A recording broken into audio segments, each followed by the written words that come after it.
எனக்கு மிகவும் அன்பான நண்பு சகோதர சகோதரிகளே, உங்களை பார்ப்பதில் அதிக மகிழ்ச்சி அடைகிறேன். மாறாத கர்த்தர் இந்த நாள் முழுதும் உங்களை ஆச்சரியமாய் மேன்மைப்படுத்தி நிலைநிறுத்தும்படிக்கு நான் உங்களுக்காய் ஜெபித்த ஆசீர்வாதத்தை சொல்லுகிறேன்.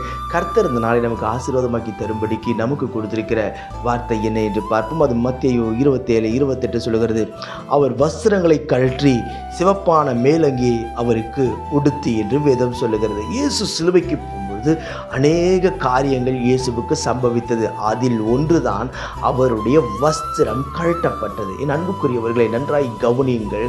அவருடைய வஸ்திரத்தை அவர்கள் உரிந்தார்கள். இன்றைக்கு ஒருவேளை வஸ்திரம் எதை குறிக்கிறது? நம்முடைய ரட்சிப்பை குறிக்கிறது. சிவப்பான மேலங்கி பாவத்திற்கு அடையாளமாய் குறிக்கிறது. பிரியமானவர்களே, இன்றைக்கு கர்த்தர் ஒரு வேளை உங்களுக்கு ரட்சிக்கப்பட்ட ஆரம்ப காலத்தில் ஒரு வஸ்திரத்தை கொடுத்திருப்பார். அந்த வஸ்திரத்தை உடுத்தி உங்களை அழகு பார்த்திருப்பார். பரிசுத்தம் என்கிற வஸ்திரத்தை கொடுத்திருப்பார். அபிஷேகம் என்கிற வஸ்திரத்தை கொடுத்திருப்பார். மேன்மேன்கிற வஸ்திரத்தை கொடுத்திருப்பார். ஜெப வாழ்க்கை என்கிற வஸ்திரத்தை கொடுத்திருப்பார். இப்படி பல காரியங்களை கொடுத்தவர் சத்ரு ஒரு வேளை உங்களுடைய வஸ்திரத்தை உங்களிடத்தில் கழற்றி உரிந்து எடுத்திருக்கலாம். இன்னைக்கு யோசிக்கலாம், பிரதர், நான் ஒரு காலத்தில் எப்படி ஜெபிச்சேன் தெரியுமா பிரதர்? நேரம் பார்க்கவே மாட்டேன் பிரதர். ஒரு காலத்தில் எவ்வளவு வேத வாசிப்பேன் தெரியுமா பிரதர்? நேரம் பார்க்கவே மாட்டேன் பிரதர். எனக்கு இந்த இயேசு மட்டும் போதும்னு வாழ்ந்த நாட்கள்லாம் உண்டு பிரதர்.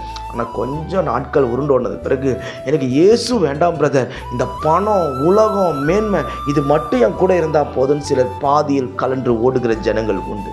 ஆனால் உங்களுடைய வஸ்திரம் எங்கேயோ ஒரு இடத்தில் கழற்றப்பட்டு இருக்கிறது. நல்லா ஜெபிச்சுட்டு இருந்தீங்க, நீங்கள் நல்லா ஆண்டவரோடு இருந்தீங்க, நீங்கள் நல்லா ஆண்டோடைய வார்த்தையின்படி நடந்த நீங்கள் எங்கேயோ ஒரு இடத்துல தவறி விழுந்திருக்கீங்க. எந்த இடத்தில் நாம் தவறி இருக்கிறோம்? இளைய குமாரன் திரும்பி பிதாவினிடத்தில் வரும்போது அவனுக்கு விலையுறந்த அங்கியை அவர் உடுத்தினார் என்று சொல்லி வேதம் சொல்லுகிறது.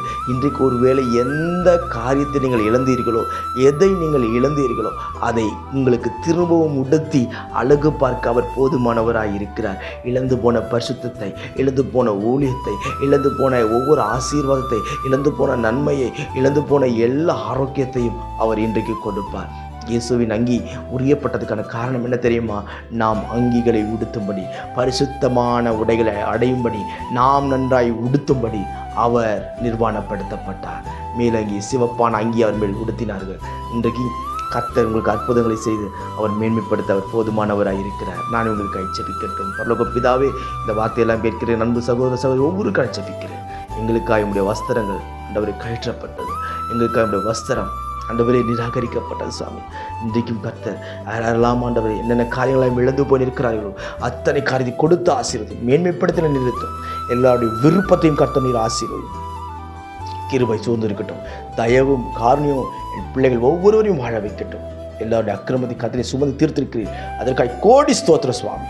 இன்றைக்கு விடுதலை நடக்கட்டும். இயேசு நாமத்தில் ஜெபிக்கிறேன் ஜீவனுள்ள பிதாவே. ஆமென். God bless you.